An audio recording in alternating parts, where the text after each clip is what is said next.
ओम शिवा जय माता दी। पुनः स्वागत है आप सभी का बहुत प्यारे से कुंभ राशि के जातक। नवंबर 2025 यह महीना आप सभी प्यारे प्यारे जातकों के लिए कैसा जाने वाला है, इसके ऊपर हम चर्चा करेंगे।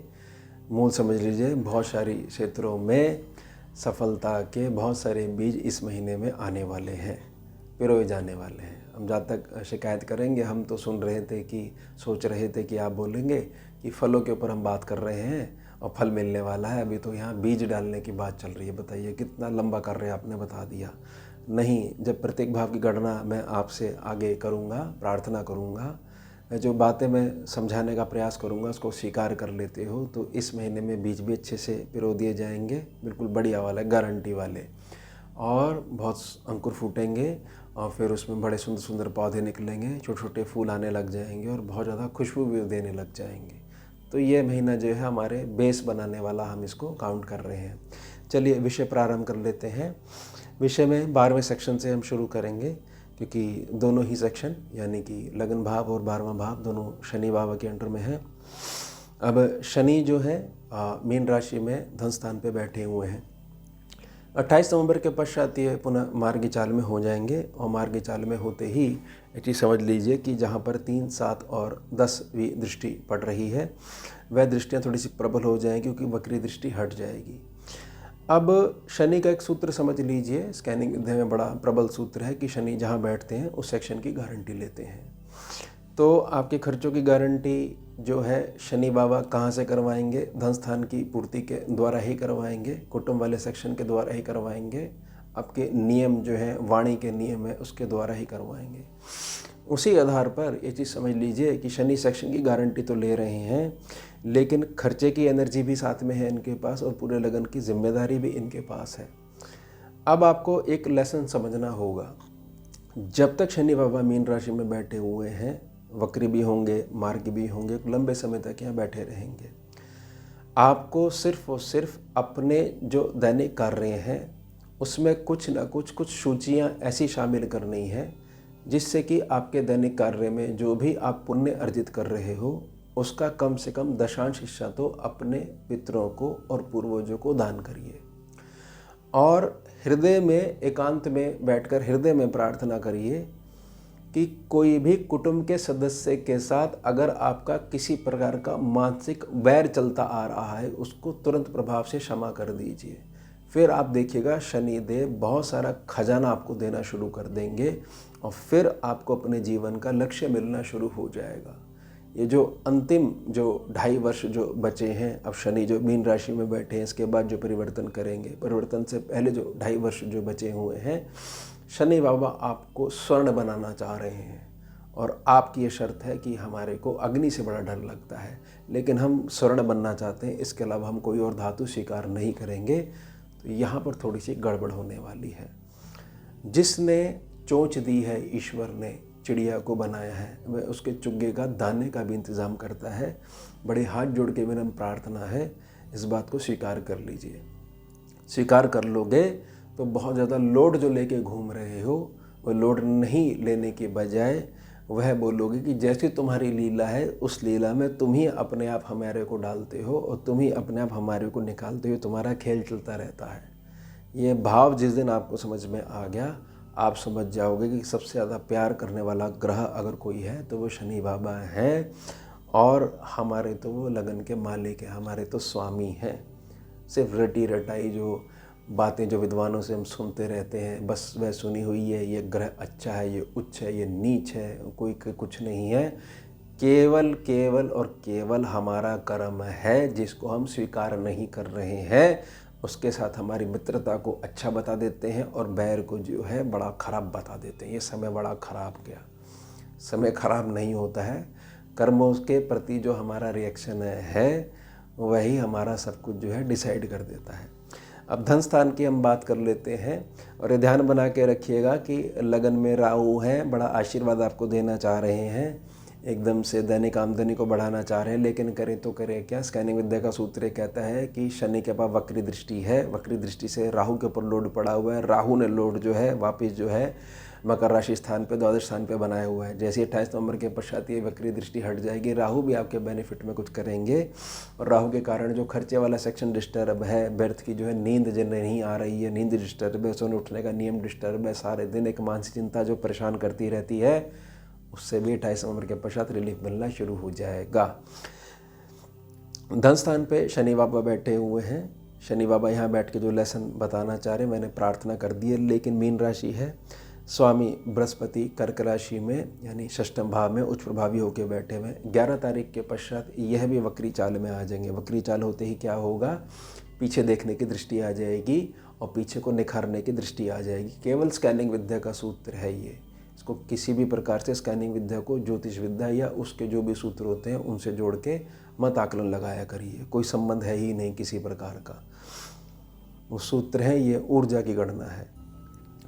अब जब वक्री दृष्टि 11 नवंबर के पश्चात आ जाएगी तो मैंने जो प्रार्थना 12वें सेक्शन पहले सेक्शन के विषय में आपसे करी है, तो जीवन में जो आप एक बड़ी जंप लगाना चाह रहे हो उसके लिए अब आपको ये चीज़ समझ में आ गई है कि जंप लगती है मेहनत के द्वारा। बगैर मेहनत करके एक जुगाड़बाजी देखने के चक्कर में हमारा समय व्यर्थ में जाता है, लेकिन कुल मिला के कर्म के पथ पे चलना ही पड़ता है आदमी को। व्यर्थ में दूसरे व्यक्ति को उदाहरण देखे कि देखिए वह कितना बुरा है और उसको क्यों दे रहा है भगवान। इन बातों से हमारा ना तो कोई धन वृद्धि होती है, ना कोई संयम दृष्टि हमारे पास आ पाती है। लेकिन फिर भी 11 नवंबर के पश्चात बृहस्पति की जो वक्री दृष्टि है ये मिथुन राशि पे पड़ रही है। और ये चीज़ बहुत अच्छे समझ लीजिएगा, यह जो द्वार है ये पिछले जो कर्म आ रहे हैं वहाँ द्वार की रिपेयर कर देगा। तो उसमें से बहुत अच्छे अच्छे फिल्टर लग लग के चीज़ें ऊर्जाएं आपके पास शुरू आने लग जाएंगी, जो सीधे तौर पर जहाँ पर धनु राशि सरला सेक्शन है उसको भी मजबूत करने लग जाएगी। तो 11 नवंबर के पश्चात स्थितियाँ जो हैं काफ़ी बेहतर होती दिख रही हैं। आगे हम मेहनत के सेक्शन के ऊपर बात कर लेते हैं। मेष राशि है, 1 तारीख को मंगल जो है अस्त प्रभाव में चले जाएंगे और काफ़ी लंबे समय तक इस बार अस्त प्रभाव में जाने वाले हैं। अब मेहनत के सेक्शन का स्वामी जो वृश्चिक राशि में बैठा हुआ है, यहाँ से अष्टम यानी कि यहाँ से कर्म क्षेत्र बैठा हुआ, तो यहाँ से लगन माने तो अष्टम हो गया। साथ में सूर्य की तिकड़म भी, तिकड़म में दूसरा ग्रह सूर्य भी है और तिकड़म में तीसरा ग्रह शुक्र भी वहाँ पर है। अब ये तीनों ग्रह जो हैं ये चीज़ बड़े ध्यान से समझिएगा कि आपको ऐसा लग सकता है कि 1 तारीख से कुछ ऐसा हो रहा है कि शरीर तो है, सोल मिसिंग है।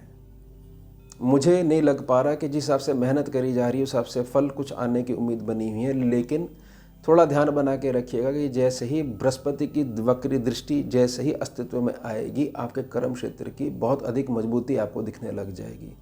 ध्यान बना के रखिएगा, गोचरीय परिवर्तन जब होता है, जिस डेट पे बोला जाता है, तो उससे 4-5 दिन पीछे से वो असर दिखाना शुरू कर देता है केवल स्कैनिंग विद्या में, और 4-5 दिन आगे तक उसका असर बना रहता है। तो 10-11 तारीख तक अपने कर्म क्षेत्र से रिलेटेड ना व्यर्थ की जल्दबाजी करनी, ना व्यर्थ में क्रोध करना, ना किसी एक डिसीजन पे पहुंचकर ये बोल देना है कि आज के बाद इस व्यक्ति से कोई संपर्क नहीं रखना है क्योंकि इसने ऐसे करा है हमारे साथ।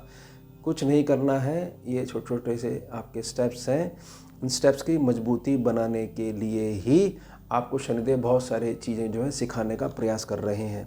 नहीं सीख के जल्दबाजी में जब वो उस आवेश में आकर उस कर्म क्षेत्र बंधन को तोड़ते हुए बाहर आ जाते हो, फिर कंप्लेंट करते हो कि बताइए कोई विद्वान जो है विद्वान रह ही नहीं गया, सब जो है अपनी अपनी बात कह के चले जाते हैं, कोरी कागज वाली बात होती हैं। वो बात ठीक है, लेकिन कहीं ना कहीं आप इस बात को समझिएगा कि जब जातक जो है स्थिरता के साथ किसी चीज़ को स्वीकार ही नहीं कर रहा है तो उसको हर व्यक्ति यही समझ में आएगा कि ये जो कुछ बोल रहा है ये मेरे ऊपर लागू हो ही नहीं रहा है, फिर मुझे इतना दुख है क्यों। कर्म के ऊपर जब तक काम नहीं करा जाएगा तब तक आत्मिक संतुष्टि नहीं मिल सकती। इसलिए आपने देखा होगा जातक हर प्रकार से संपन्न है, बहुत अच्छे घर में रहता है, अच्छे वाहन में घूमता है, अच्छी थाली परोसी जाती है, फिर भी वो कहता है कि मुझे जो है पिछले 7-8 साल से डिप्रेशन चल रहा है। समझ रहे हो, ये कर्म की पुष्टता के अभाव में ये चीज़ें आती हैं। तो हमारे को उनसे बचना है। फिलहाल 11 नवंबर के पश्चात इसमें कमी आने लग जाएगी। सुख स्थान के स्वामी शुक्र बाबा कन्या राशि से मुक्त हो जाएंगे, अष्टम भाव से निकल जाएंगे। अष्टम भाव से निकलने का मतलब है आपके जीवन में गलत संबंध जो बन गए थे उनसे बाहर आने का समय आ चुका है। लेकिन आप इस गलती को दोबारा रिपीट मत करिएगा। सीधे अर्थों में समझ लीजिए, जो गलत संबंध बन गए थे, आप कुछ भी लगा सकते हो इसके लिए। आप ये मैंने एक छोटा सा शब्द दे दिया, इसके आगे आप अपना ऐसे लिख सकते हो पूरे का पूरा। इससे बाहर आने का समय आ गया है और समय आपको बाहर खींच रहा है, क्योंकि उसने अब आपको आने वाले समय में प्रोग्रेस देनी है। सुख में वृद्धि तो होगी होगी, क्योंकि शुक्र यहाँ पर पहुँच जाएंगे। और ध्यान बना के रखिएगा कि स्त्री वर्ग के प्रति कुछ भी अगर अपराध बना है तो क्षमा याचना करने का समय रहेगा 2 तारीख से लेकर 26 तारीख के मध्य। इसमें बहुत सारी रिकवरी आपकी होने लग जाएगी। थोड़े शब्दों में समझ लीजिएगा, फिर शुक्र के आधार पर ही आपको भौतिक सुखों में वृद्धि मिलने लग जाएगी। शुभ पंचम त्रिकोण भाव 3 नंबर राशि है। यहाँ पर स्वामी बुध का बड़ा विचित्र खेल रहने वाला है इस बारी, क्योंकि बुध जो है आपके दशम कर्म क्षेत्र से निकलकर पुनः जो भाग्य स्थान में आने वाले हैं, और शुक्र के साथ 3 दिन तक उनकी युति भी रहेगी, 23, 24, 25, 26, ये इन दिनों में युति रहेगी।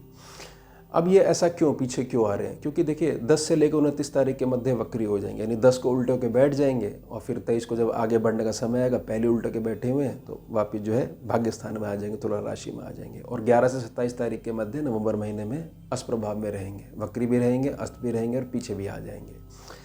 बुध का एक विशेष रोल रहने वाला है आपके कामों को आगे बढ़ाने के लिए।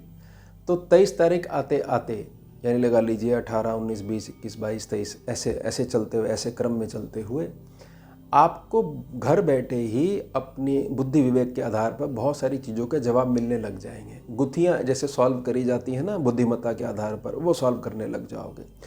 और भाग्यवर्धन के लिए बहुत सारी चीज़ों के जवाब आपके पास आने लग जाएंगे। धीरे धीरे पिछले 5 सालों में जो मेरे साथ हुआ है वह सारी चीज़ें क्लियर होनी शुरू हो जाएंगी। और अब मुझे आने वाले जो 2.5 साल हैं इसमें क्या करना चाहिए, क्योंकि जब ये इस दशाओं से जब मैं मुक्त हो जाऊंगा, शनि के जो यूनिवर्सिटी है इसमें मैं फाइनली डिग्री ले लूँगा, उसके पश्चात वो जो मुझे आगे अप्लाई करनी है वह चीज़ें समझाने के लिए मेरे को ये नवंबर महीना बहुत इंपॉर्टेंट रहने वाला है। अब छठे सेक्शन में बृहस्पति बाबा बैठे हुए हैं। बृहस्पति बाबा 11 नवंबर के पश्चात जो है निखारने लग जाएंगे मिथुन राशि स्थान को, शुभ पंचम त्रिकोण भाव को। लेकिन बृहस्पति यहाँ पर बैठकर जो है एक चीज़ आपको समझाने का प्रयास कर रहे हैं, वही चिड़िया वाली बात और चुग्गे वाली बात, कि मैं भी शनि का ही स्कैनिंग विद्या में एक आधा हिस्सा हूँ। मैं भी वही चीज़ समझाने का प्रयास कर रहा हूँ जो कि तुम्हारे को शनि के विषय में समझाई जा रही है। लेकिन ध्यान बना के रखना है कि तुम्हारे को अपने शरीर पे इतना लोड नहीं ले लेना है कि व्यर्थ का लोड लेकर जो है जो कार्य क्षमता जो तुम्हारी होनी चाहिए थी वह तुमने बिठानी शुरू कर दी, और जो चीज़ भविष्य में घटनी है उसका सूत्र को तुम ज़बरदस्ती वर्तमान में सोचकर परेशान हो रहे हो, और पहले से एक डिसीजन मेकिंग पे आ चुके हो कि मुझे ये कार्य करना ही नहीं है, या अमुक जो चीज़ है बहुत ज़्यादा गलत हो गई है। इसलिए जो कर्म जो आ रहा है उसको 5वें सेक्शन पे मैं दृष्टि डालकर निखारने का प्रयास कर रहा हूँ। लेकिन तुम्हारे को भी मेरा सहयोग देना होगा, तो जाके कर जब बीमारी शत्रुता वाला सेक्शन है और ख़ासतौर से मानसिक शत्रुता वाला सेक्शन है थोड़ा दबना शुरू हो जाएगा। उसके पश्चात सिंह राशि जहाँ पर है 16 नवंबर के पश्चात ये तुला राशि से मुक्त हो जाएंगे, पहुँच जाएंगे वृश्चिक राशि में पहुँच जाएंगे। केतु यहाँ पर बैठे हुए हैं। देखिए बड़ी हाथ जोड़ के प्रार्थना है, केतु के पास ना तो वाणी है, ना वो देख सकते हैं, ना मस्तिष्क है, केवल हृदय है। और बहुत सारे क्षेत्रों में हमारे को समझ में आना चाहिए कि दिमागी क्षेत्र में हृदय मत लगाओ, हृदय के क्षेत्र में दिमाग मत लगाओ। बस यह है, थोड़ा सा डिफरेंस समझ लोगे, दैनिक आमदनी में वृद्धि हो जाएगी, जो पैसा जो रिकवरी होनी है वह भी होने लग जाएगी अच्छे ढंग से। 16 नवंबर के पश्चात और तेज़ी आ जाएगी। साथ ही साथ पति पत्नी के जो आंतरिक मधुर संबंध होने चाहिए, जो कि कलेश वाला वातावरण है। एक टीम में 2 खिलाड़ी, और बताओ कि एक खिलाड़ी रूठ जाए तो टीम पूरी हारती है। ये नहीं कि हम ठीक है अगले का नुकसान हो रहा है, वो टीम पूरी हारती है। ये चीज़ समझ लोगे तो ये चीज़ समझ में आने लग जाएगी। केतु यहाँ पर ये रियलाइज करवाना चाह रहे हैं कि जो घर से मजबूत नहीं है वो बाहर जाके कोई मजबूती नहीं प्राप्त कर सकता। आगे चलते हैं, अष्टम भाव पे चलते हैं। शुक्र यहाँ से मुक्त हो जाएंगे, और अष्टम भाव के लिए बुध का एक बड़ा रोल रहने वाला है। ये चीज़ समझ लीजिए कि जातक जो है हर प्रकार के उस कंधों को त्यागने लग जाएगा जिन पे व्यर्थ पे अपना सर रख के रोया है, और उसके घर की बातें जो है आगे तक पहुंची हैं। समझिए आप मेरी बात को, यानी व्यर्थ में जो है व्यर्थ का मानसिक संघर्ष हमने झेला है, इसके प्रति सचेतता वाली जो स्थिति है 2 नवंबर के पश्चात आने लग जाएगी। और 23 नवंबर के पश्चात इसके भविष्य के प्रति जो दृष्टिकोण है बड़ा प्रबल रहने वाला है, और जो कुछ करने वाले हो केवल अपने दिमागी कसरत के दम पे करने वाले हो और बढ़िया तरीके से रिजल्ट दिखाने वाले हो। और 23 से 26 के मध्य तो बहुत अच्छे आपका दिन जाने वाले, बहुत अच्छे अच्छे बीज जो मैंने ना बीज जो अंकुर फूटने वाली बात कही है, तो शायद उसमें जो प्रोग्रेस जो है वो अंकुर फूटने वाली बहुत तेज़ी से होने लग जाए। कि सामान्य प्राकृतिक एनवायरनमेंट में तो इतना प्रोग्रेस तेज नहीं होती, लेकिन अब होने लग रही है। अब भाग्य सेक्शन की बात कर लेते हैं। भाग्य सेक्शन की अधिक जिम्मेदारी बुध के पास रहेगी। शुक्र बेशक यहाँ पर 26 तारीख तक बने रहेंगे, उसके पश्चात ये आगे मूव कर जाएंगे। लेकिन ये ध्यान बना के रखिएगा कि यह महीना ना बहुत सारे बीज लेकर आ रहा है, तो बीजों पे कार्य करने की जो प्रणाली है उसमें जो उत्तम मस्तिष्क हमारा लगना चाहिए। और सम्मुख ये चीज़ समझ लीजिए कि सम्मुख जो है हमारी मेहनत का सेक्शन है, मेष राशि है, और उसका स्वामी जो है अष्टप्रभाव में बैठा हुआ है। तो हमारे ना तो जल्दबाजी करनी है, ना व्यर्थ का क्रोध करना है, ना किसी जगह अड़ के बैठना है। जैसे पानी की धारा प्रवाहित होती है ऐसे प्रवाहित होना है। यही हमारे भाग्य का आधार इस महीने बना रहेगा।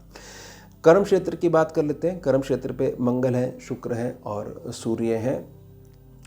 इसका प्रभाव जैसे कि मैं पूर्व गणना में बता चुका हूँ, पहले मैं प्रार्थना कर चुका हूँ, आपके कर्म क्षेत्र को एक नए लेवल पे ये लेके जाने वाला है बस। और सीधा प्रभाव आपके सुखों में, भौतिक सुखों में वृद्धि है। और भौतिक सुखों में वृद्धि का सीधा अर्थ है कि धन बढ़ेगा ही बढ़ेगा, तभी भौतिकता आ पाती है। अब जहाँ पर धनु राशि है, सरला सेक्शन है, स्वामी छठे सेक्शन में बैठे हुए हैं। 11 नवंबर के पश्चात इस सेक्शन को मजबूत करेंगे, जो कि सीधा पड़ता है सरला सेक्शन के सामने। तो 11 नवंबर के पश्चात बहुत सारे जो पेंडिंग काम है, पेंडिंग लिस्ट में जो पड़े हुए हैं और जिनका संबंध जो है हमारे घर से है, हमारी समृद्धि से है, कुल मिला के प्रभाव हमारे घर पे पड़ रहा है। हमारी को पर्सनल कोई चीज़ नहीं है, पूरे घर की प्रोग्रेस के विषय में जो पेंडिंग कार्य हैं उनमें बड़ी तेज़ी आने लग जाएगी, बड़ी तेज़ी से पूर्ण होने की दिशा में आगे बढ़ने लग जाएंगे। और ये चीज़ ध्यान बना के रखिएगा कि बृहस्पति अभी अतिचारी चाल में हैं। बृहस्पति खोज के जो अंदर दब गए हैं, जिनके साथ न्याय नहीं हुआ है, ये 8 साल इसी को बाहर निकालने में लगे रहेंगे। 2 साल फिर आराम से रहेंगे, फिर पुनः 2 साल के पश्चात 33 के बाद 2 साल आराम से, फिर पुनः 8 साल के लिए पुनः अतिचारी हो जाएंगे। तो कुल मिला के अगर 25 से गिने कि आने वाले 18 साल जो हैं, जो बहुत सही जातक है, जो बिल्कुल धर्म के हिसाब से चल रहा है, उसको तो ये राजा बनाएंगे ही बनाएंगे। लेकिन इसका मतलब ये नहीं कि 18 साल वेट करना पड़ेगा, वो दिशा में आगे बढ़ते हुए। ये तो बात है कि आपकी शुरुआत कहाँ से हो रही है, शुरुआत जो है आपने कौन से आधार से करी है, किस तरीके से आपने अपना बेस बनाया है। बेस अभी बनाने के बारे में सोच रहे हो या प्लानिंग कर रहे हो, तो ये चीज़ें ध्यान बना के रखिएगा। तो ये हो गया हमारा उत्तम विषय। मिलते हैं आपसे अगले भाग में नए विषय के साथ। जुड़िए और जोड़िए। ओम शिवा, जय माता दी।